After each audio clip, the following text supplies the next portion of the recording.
Mana shu sigirda hozir bo'g'ozligini aniqlayman. Albatta, Hazal bu apparatimiz oziqa tarkibidagi arpa, makka, kunjara, kepak, rapslar tarkibida protein miqdori, yog'liligi, kletchatka miqdori hamma narsasini tahlil qilib beradi.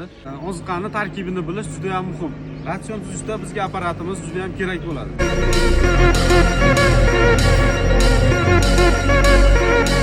Hozir Andijondagi eng katta fermer xo'jaliklaridan biriga kelganmiz. Biz bilan hamkorlikda ishlaydi. Apparatimiz yordamida oziqa ratsionini tuzib beramiz.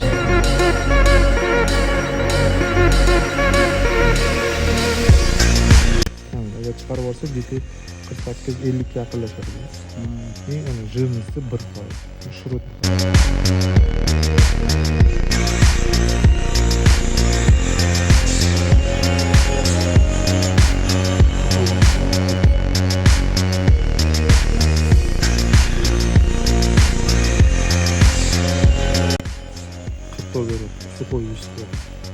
Ratsion tuzish bo'yicha yoki oziqani tahlil qilish bo'yicha bemalol bizga aloqaga chiqsanglar bo'ladi.